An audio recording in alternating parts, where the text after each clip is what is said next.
Uwiteka Imana ashimwe.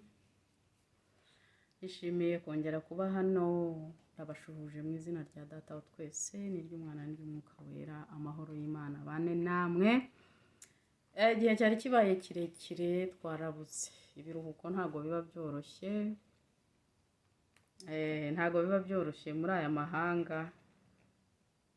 Ibintu byose bana tuba turi kumwe buri munota, biragoye kuba wabona hacecetse uku nguku.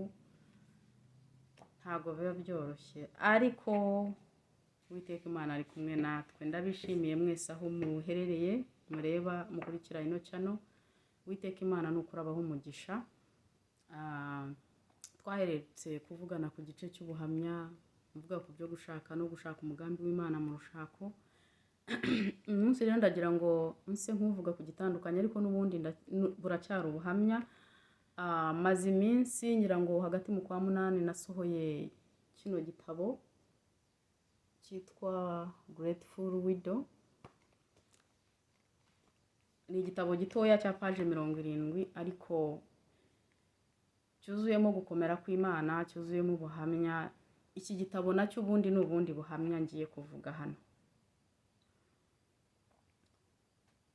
Mu by'ukuri mwagiye mwumva ubuhamya bwanjye bwo kurwaza umwana kuri YouTube, kuri iyi channel nkiyitangira. Ubundi kuri iyi channel nazanyweho n'ubuhamya. Nahisemo kugenda uko Imana iyobora, ariko nasanze ari byo bintu cyane. So buri muntu wese rero agira ishuri rye, agira aho Imana imutoreza. Ngewe ishuri ryanjye hari mu rugo.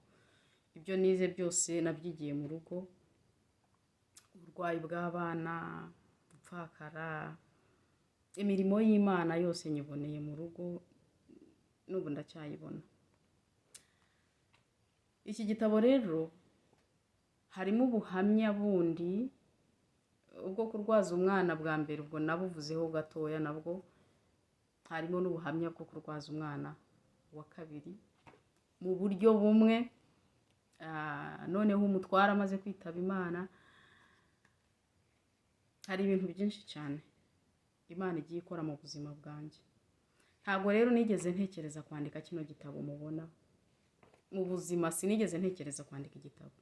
Ntabwo ari ibintu nigeze nicara ngo ngambirire, ariko burya nasanze hari igihe Imana igenda iguha ibyo gukora bitewe n'aho ugeze, bitewe n'ibyo unyuzemo. Ikindi cyo nize, nabonye ko ibintu byose Imana iguha, ikwigisha, experience kunyuzamo, akenshi ntabwo ari izawe, ni iz'abandi, ni izo gukomeza abandi. Kuko nasanze genda umuntu ukunda ubuhamya cyane.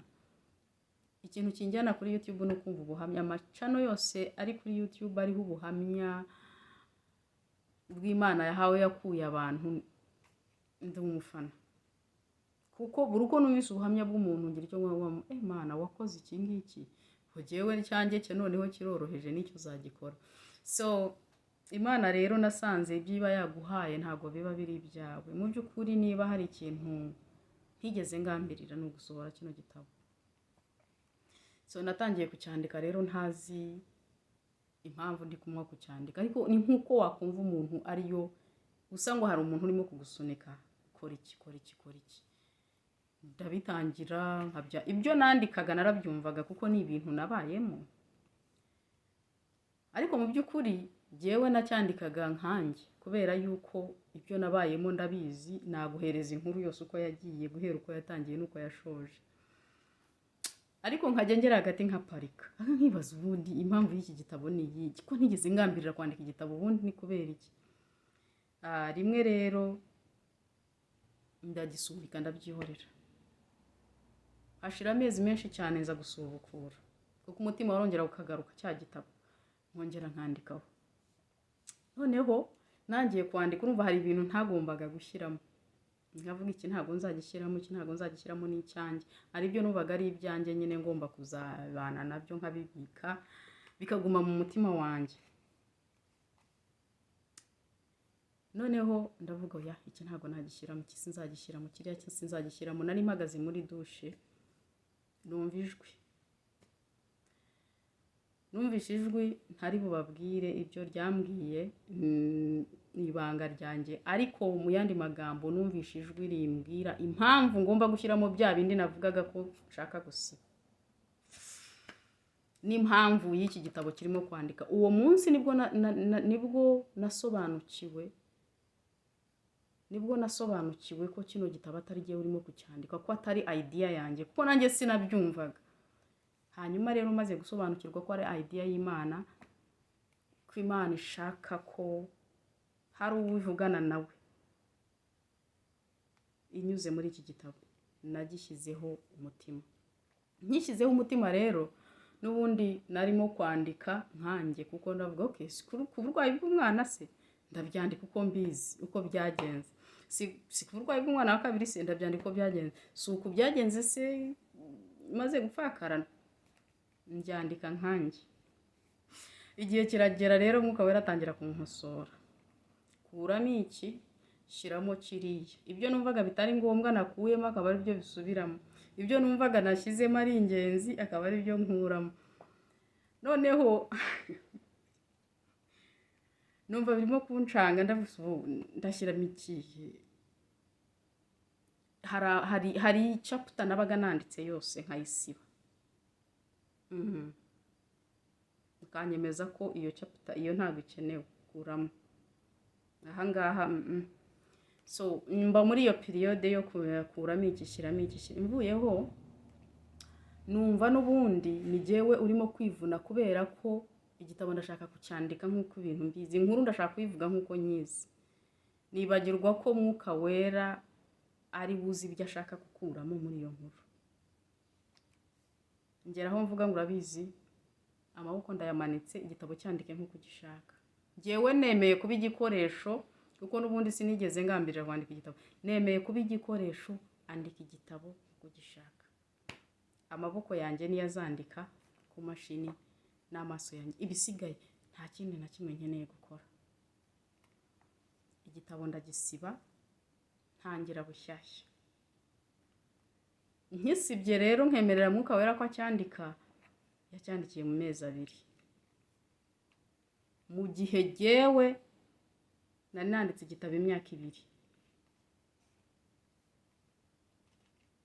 Kiri na kinini, harimo ibyo yagiye aracyandika mu mezi 2, abyandika uko abishaka, ndamwemerera. Hariho na chapter zimwe zakorezwe introduction yazo ari nta jambo ryanjye ririmo, nkasakuzamo hasi kubera yuko experience ziri muri iki gitabo arizo nabayemo.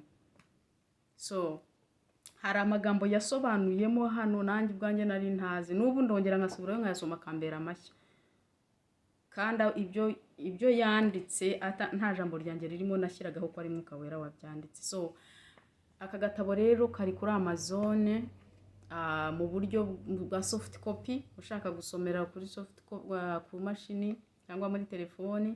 Hakabaho na hard copy, ntazi neza niba wenda abantu bari mu Rwanda cyangwa se mu Burundi ntago mbizi, ariko banza bikigoranye ku muntu wese yabona hard copy.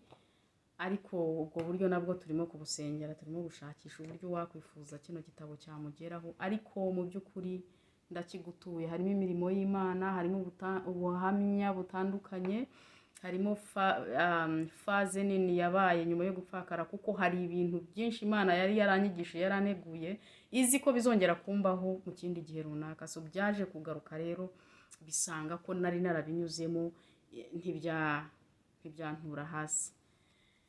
So ubwo nabwo n'ubundi buhamya, ndashima Imana, kandi ndashima Imana ko yanshoboje no kucyandika. Ntabwo yari process yoroshye, yari procedure ndende isaba byinshi cyane, byinshi nk'uko mubyumva, ariko ndavuga ngo Mana, wowe watangije umurimo bari nawe usohoza. Nkimaze kugisohoza naravuze ngo Mana, igitabo ndagishoje, asigaye nanjye nkigushyize mu maboko. So Mwuka Wera w'Imana rero nsaba ngo uzasoma iki gitabo cyose azumva icyo avugana nawe, azumva icyo Mwuka abwira itorero, kuko mu by'ukuri ibintu biri ni isi y'umwuka, ni isi y'umwuka, ni isi y'umwuka nabonye, ni isi y'umwuka nigishijwe, ni isi y'umwuka nasobanukiwe. Namenye ibintu byinshi cyane nari ntazi, nanjye nari umutesi mu bandi babaho pe. Namenye ibintu byinshi cyane. so niba ufite abana uragikeneye, niba ushatse uragikeneye, niba warashenye ufite abana uragikeneye, niba utarashaka uragikeneye, niba wibana ariko uri umubyeyi uragikeneye, niba utarabyara ariko ushatse uragikeneye. Buri muntu wese akeneye kumva icyo Mwuka Wera avugana n'imiryango. Uwiteka Imana rero abagirire neza, kandi nongeye kubishimira. Ni ukuri mugize neza mwasharinga ino video, ntago wamenya ukeneye buno buhamya. Imana yo mu ijuru ibagirire neza. Shalom shalom.